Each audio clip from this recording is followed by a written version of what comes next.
Hey guys, welcome back. So today I wanted to create a more evening look using the I Heart Chocolate palette. This palette is fantastic and at a really good price. I'm starting out with a black base and I'm using the Rimmel Scandaleyes Kohl pencil. This pencil is really easy to use and it's really easy to blend out, and it stays put as well, so it works as a really good base. You can use like a gel liner or a paint pot by MAC. I think it's called Blackground, if I'm not mistaken. It's a black paint pot. You can use anything that's a black base that's long lasting. I'm using the same pencil to line my lower lash line, and I'm making sure it's a solid line. There's no gaps in it, and it's running from outer corner to almost inner corner, where my lashes stop. And I am connecting the lower line to the lower lid to the upper lid using the pencil. And then I'm just blending it out with my finger. Now again, this is just going to work as a base because I am going to put eyeshadow on my lower lash line. And then going in with the I Heart Chocolate palette. And I'm starting out with that brown color. This is almost like Soft Brown by MAC. And I'm applying this using a fluffy brush onto my crease.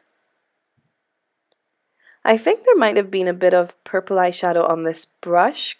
I think there might have been because it looks a little bit more purple than the colour of the actual eyeshadow, but which is fine. I'm quite happy with that colour anyway, so I was quite happy to leave it with that rather than having to remove it and start over.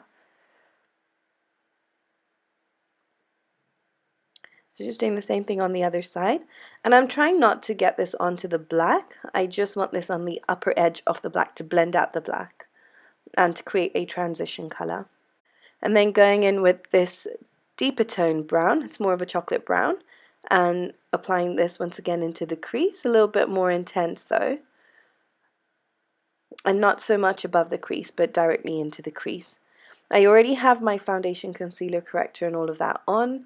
I use the L'Oreal True Match foundation. I am going to film a video just talking about this foundation, my opinion on it, and if it works for me, if it doesn't. And then going in with that shimmer highlight shade. It's just a cream highlight. And I'm using the same brush, but I have completely wiped it clean. This is an absolutely gorgeous highlight color, and I use this on my cheeks as well later as my cheek highlight, and it's so stunning. And then for the feature eyeshadow, I'm going in with that olive green color, and it's got flecks of glitter in it. And I've taken that on a flat shader brush. This is the MAC 239, I think. It didn't pick up the color as well as I liked, so when I move on to the other eye, I'm going to switch to a different brush, which made a difference. This was a little bit denser than the second brush that I'm using, which is a little bit flatter and has got fewer bristles. It is a stiffer brush though, and I'm applying the eyeshadow onto the base. Now by actually swiping my brush down my lid, it's pressing the colour into the lid better. So rather than tapping it on, this seems to be a better way to apply this eyeshadow. I have to say that compared to the rest of the eyeshadows in this palette, this particular shade wasn't as pigmented, and I had to build up the layers quite a bit to get the intensity that I wanted. Next, just for that pop of highlight in the center of the eye, I'm going in with that gold shade. It's a champagne-y gold shade, and I'm just applying this into the middle with a small flat synthetic brush. This is actually a lip brush, but it works really well in picking up this eyeshadow. And I'm just placing that in the center, as you can see, just for that spotlight highlight.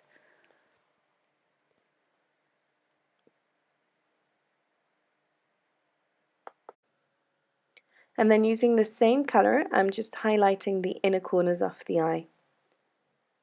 And using the same brush as well.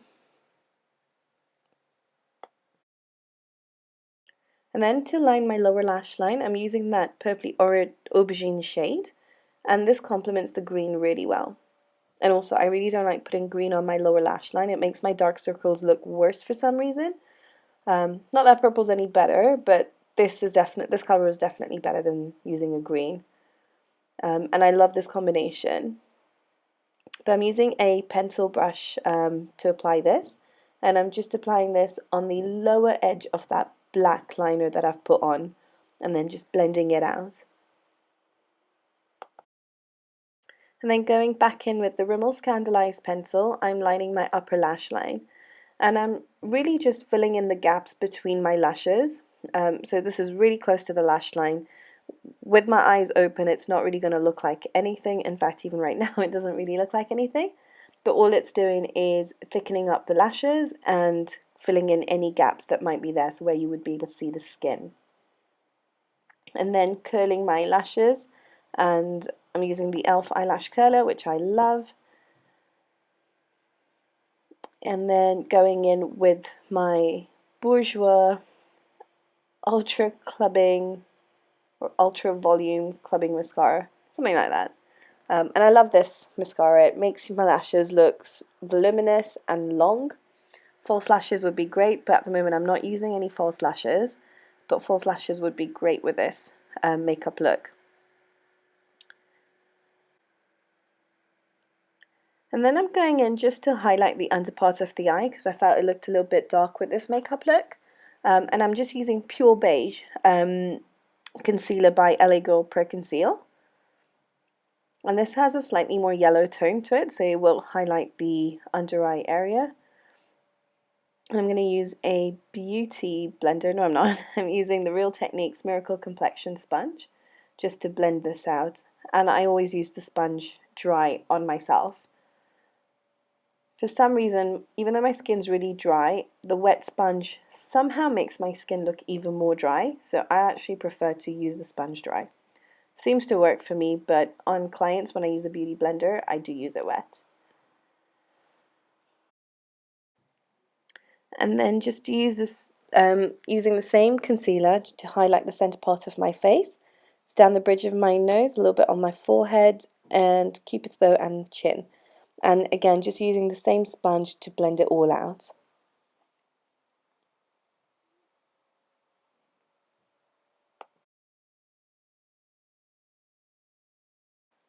And then for lips, I'm going in with this Estee Lauder palette. This was a limited edition gift with purchase palette, and I'm just trying to finish it up. But I'm using the shade Wild Berry, and on camera it looks a little bit more red, but it's actually very much a berry shade. I'm applying it with my finger because I want it to be more of a stain rather than a full-on lipstick, and I'm just blending that out really well. And then for blush, I'm using Makeup Geek's Infatuation, and just applying this onto the cheek, more along the contour of the face, and blending it upwards. And then using the same shade, just to tie in the look together, I'm applying this into the crease of the eye as well.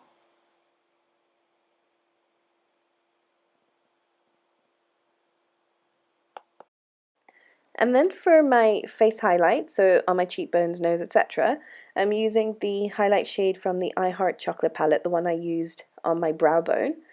And although it looks really light in the palette, and it is really light, it's a candlelight shade, and on the cheek it looks beautiful.